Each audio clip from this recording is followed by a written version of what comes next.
Next time you look into a mirror, pay close attention to the corners of your eyes. You'll notice something that we rarely think about, yet it is a biological anomaly in the animal kingdom. We have a large, visible white area surrounding our irises, known as the sclera. Almost every other primate has a dark sclera that camouflages the direction of their gaze, helping them hide their intentions from predators or rivals. We, on the other hand, evolved to advertise exactly where we are looking. It is a quiet, mundane feature of your face, but it is actually the single most important weapon in the hypothetical battle between you and an ancient human ancestor. We often imagine that a fight between a modern city dweller and a hunter-gatherer from 50,000 years ago would be a humiliating slaughter, a contest between a refined weakling and a primal god of survival. We assume that because we have lost our hair, our thick bones, and our raw ferocity, we are a degraded version of the human animal. But this is the first and greatest myth of human evolution.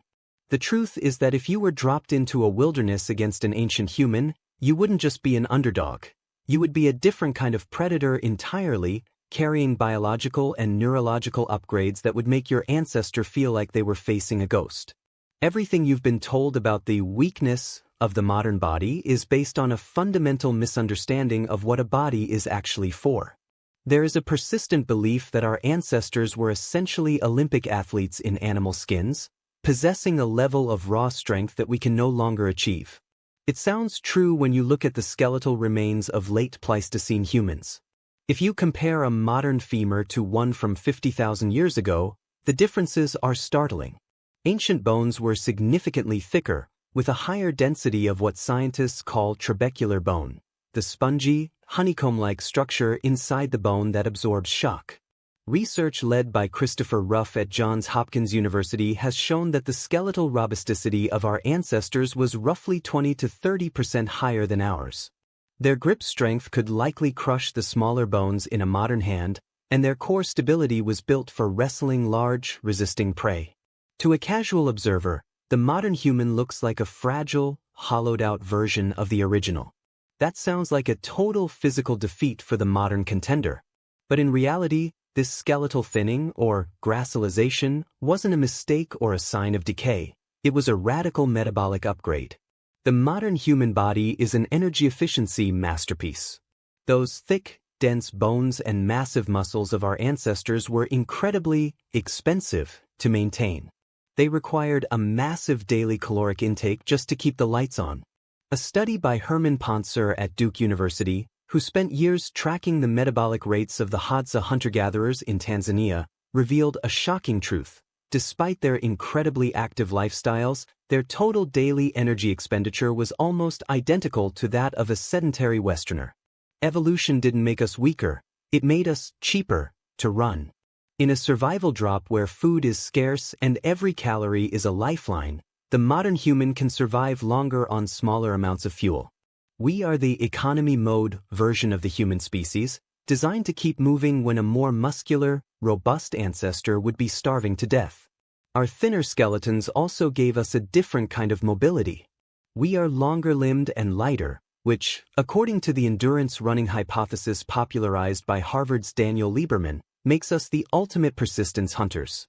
We dissipate heat better, we move more efficiently over vast distances, and our gracile frame allows us to outlast any stronger opponent in a race that lasts days instead of minutes. If the modern human is more efficient but less powerful, you might assume the ancient human still wins the first encounter by simply being smarter in the wild. This brings us to the second myth, the idea that ancient humans were primitive or simple-minded. We often use the word caveman as a slur for low intelligence, but the fossil record tells a completely different story. 50,000 years ago, the average human brain was actually about 10% larger than yours. If brain size were a direct proxy for raw processing power, the ancient human would be the supercomputer and you would be the handheld calculator. They possessed a specialized environmental intelligence that we can barely comprehend. They could read the story of a landscape in the bend of a blade of grass or the scent of the wind. They knew the chemical properties of every root and berry in their territory. To them, the wilderness was a highly organized system of information. So the ancient human has more hardware and better software for the environment. Surely, this is where the modern human reaches their limit. However, the size of the brain is far less important than how that brain is networked. While our ancestors had larger brains, the modern human brain has undergone a process of rewiring that favors abstract, fluid intelligence over specialized environmental processing. We possess a unique cognitive flexibility that allows us to solve problems we have never seen before. An ancient human learned through high-fidelity imitation. They could spend 10,000 years making the exact same style of hand axe because their culture and brain were geared toward preserving what worked. They were masters of fixed solutions. The modern human, raised in a world of constant technological shifts, is a master of generative solutions. We understand the underlying principles of physics, leverage, and sanitation even if we've never built a tool in our lives. If you give a modern human a week in the woods, they won't just try to copy a stone tool. They will look for ways to engineer a better one using principles of mechanical advantage or hydraulic filtration. We don't just know facts, we know how to hack systems. Our brains are smaller because they are more streamlined for high-speed social coordination and abstract symbolic thought, allowing us to innovate our way out of a trap that an ancient human would simply try to muscle through. This ability to innovate leads us to the third myth, the MacGyver fantasy. We like to think that a modern human, armed with their abstract intelligence, could just drop into the woods and fashion a bow and arrow or a spear within hours. This is perhaps the most dangerous misconception of all. We underestimate the sheer, staggering difficulty of prehistoric technology. If you were handed a piece of flint and told to make a sharp edge, you would most likely shatter the stone or slice your own hand open. Lithic reduction, or flint knapping, is a mastercraft that takes years to perfect. Ancient humans weren't just picking up rocks. They were expert geologists and engineers of stone. They knew which rocks had the right cryptocrystalline structure to flake predictably. They could create a Levallois flake, a pre-shaped stone tool struck from a prepared core that is as sharp as a modern surgical scalpel. A modern human trying to make a weapon from scratch would, in the first 48 hours, be essentially defenseless compared to an ancient human who can manufacture a lethal hunting kit before the sun goes down. If the modern human is defenseless and lacks the craft skills of the ancestor, then the outcome of the drop seems decided. But this ignores the most terrifying weapon in the modern arsenal, one that is completely invisible: our immune systems. This is the microbe war, and it is where the modern human becomes a walking biological apocalypse. We often think of ourselves as delicate because we get the flu or suffer from allergies. But in the grand timeline of human history, the 21st century human is a genetic fortress. Because we have lived through the agricultural revolution, the industrial revolution, and the era of global travel, our immune systems have been forged in a pathogen furnace that our ancestors could never have imagined. We carry antibodies and genetic resistances to a staggering array of viruses and bacteria that have mutated over thousands of years of living in high-density cities alongside domestic animals. The ancient human, by contrast, has a naive immune system. They are perfectly adapted to the local parasites of their specific valley, but they have zero resistance to the globalized pathogens that a modern human carries in their breath, skin, and gut. In a survival scenario, you wouldn't even need to touch your ancestor to win. You are a biohazard. Just as European diseases decimated indigenous populations in the Americas, a modern human simply breathing in the same shelter as a 50,000-year-old ancestor would likely trigger a localized extinction event. Our HLA, human leukocyte antigen, genes, which manage our immune responses, are the result of surviving the Black Death, smallpox, and 1,000 other plagues. We are the survivors of a million-year biological war, and dropping us into the past is the equivalent of dropping a vial of anthrax into a nursery. The ancient human might be able to wrestle a bear, but they cannot wrestle a modern rhinovirus or a mutated strain of staph. In this regard, the modern human doesn't just survive the encounter, they accidentally erase the opponent from existence. Even if we set aside the biological warfare, there is another myth to dismantle: the idea that the ancient human was a lone wolf survivalist. We have this cinematic image of the solitary hunter-gatherer, a Rambo-like figure who needs nothing but their own skills. But humans have never been solitary animals. The greatest strength of our ancestors wasn't their individual prowess, it was their hypersociality.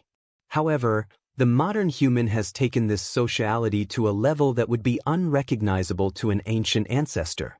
This is what evolutionary biologists like Brian Hare call the survival of the friendliest. Over the last 50,000 years, humans have undergone a process of self-domestication.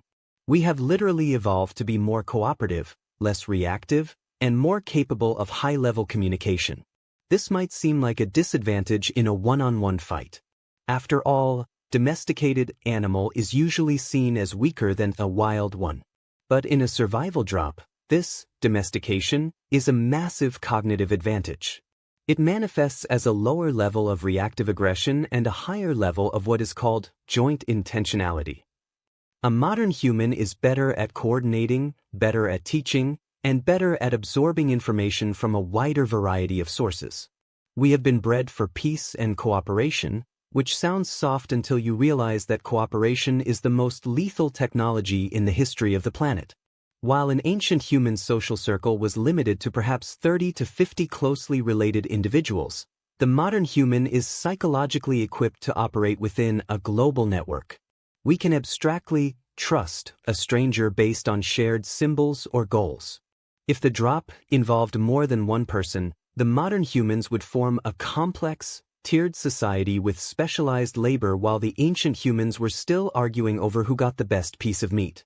If the modern human is so much better at cooperating, you might think that in a one-on-one death match, they are still the loser. But this leads us to the final, unifying truth that ties all these myths together, the concept of cognitive offloading. The reason you feel weaker than your ancestor is because you have successfully moved your survival skills from your muscles and your individual brain into your culture and your tools. You don't need to know how to knap flint because you know how to find someone who does, or you know the principle of how a blade works so you can find a substitute. This is the sandbox effect. We look at the world not as a set of rules to follow, but as a set of materials to manipulate. The ancient human is a master of their world, but they are also a prisoner of it. They are perfectly adapted to the late Pleistocene, which means if you move them even slightly out of their comfort zone, they struggle to adapt. The modern human is a generalist. We are the most adaptable animal to ever walk the earth because we don't rely on our bodies or our instincts. We rely on our ability to re-engineer our reality.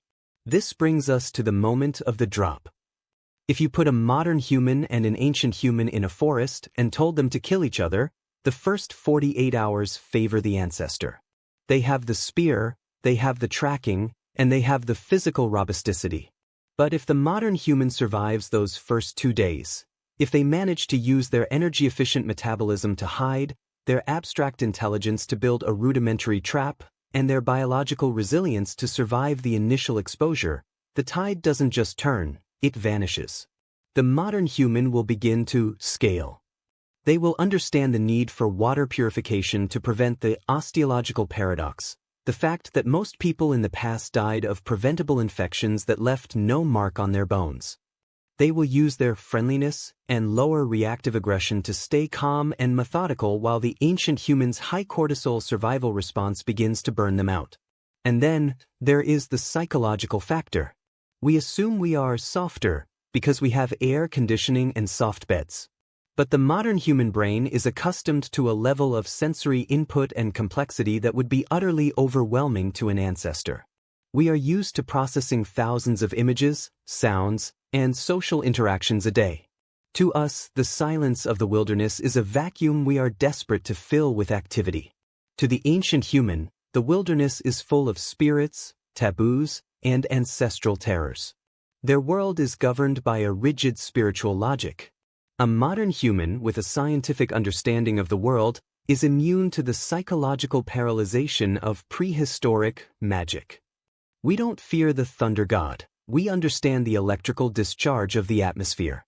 This mental decoupling from the supernatural allows the modern human to operate with a cold, terrifying rationality in a world that the ancestor finds haunted. So, who really wins? If it's a fight to the death on minute 1, you lose. You are smaller, your bones are thinner, and you don't know how to kill with your bare hands. But human survival has never been about the first minute. It's about the first month.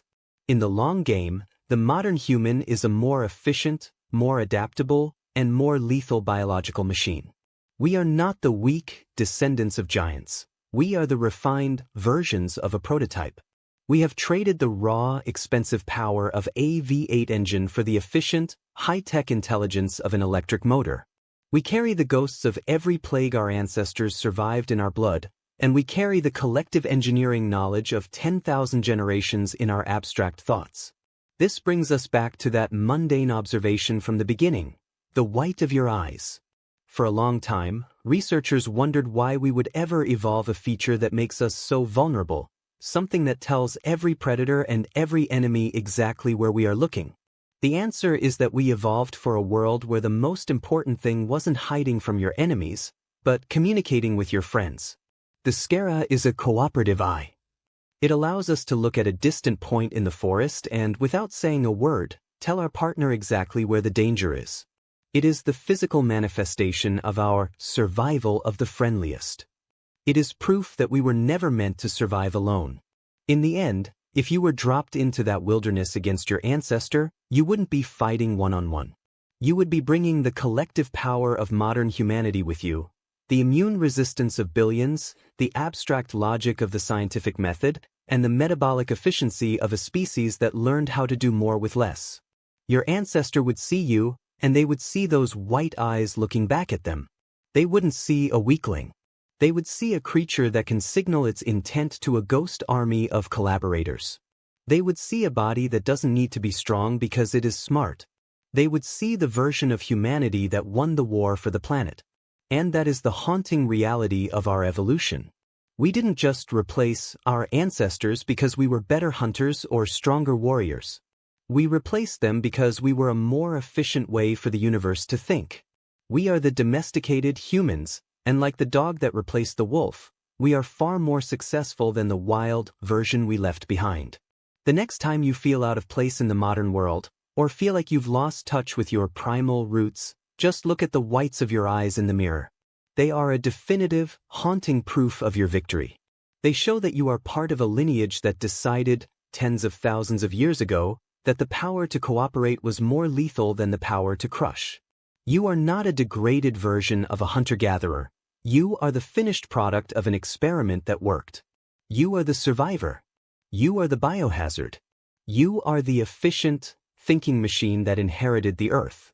If you find this perspective on our evolutionary upgrades fascinating, consider what other weaknesses in our modern lives might actually be hidden strengths. What is one thing about modern life that everyone hates, but you suspect might actually be making us more adaptable in the long run? Let's discuss it in the comments, because understanding our past is the only way to hack our future, and you're already part of the most successful social network in history just by being here. This isn't just about who wins a fight.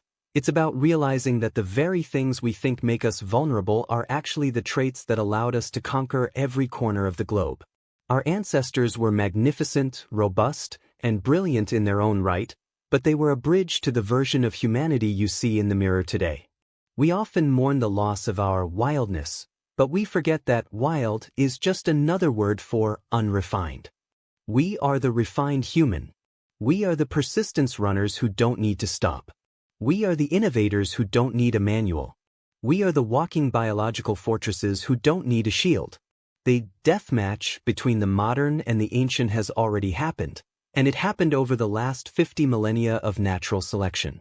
You are standing here today because your lineage was the one that knew how to change. So, when you think about that ancient human, don't think of them as a superior version of yourself. Think of them as the foundation upon which your upgrades were built. They gave you the brain, you learned how to network it. They gave you the body, you learned how to make it efficient. They gave you the eyes, you learned how to use them to build a civilization. The contest is over, and the result is etched into your very DNA. You are the apex of a very long, very difficult process of self-domestication, and that quiet, mundane white of your eye is the definitive proof. It is a signal to the world that you are not a solitary beast, but a node in a global intelligence. A creature that doesn't need thick bones to be the most dangerous thing in the woods. The ancient human was built to survive the world as it was. You were built to create the world as it will be. In the ultimate drop, that is the only stat that matters. The weak, modern human is actually the most formidable survivor the planet has ever seen, carrying the invisible weapons of 1,000 generations. You are the ghost in the machine of evolution, and you are far more prepared for the wilderness than you ever realized. The next time you feel small, remember, you are the version of humanity that the universe chose to keep. And that choice wasn't a mistake. It was an upgrade.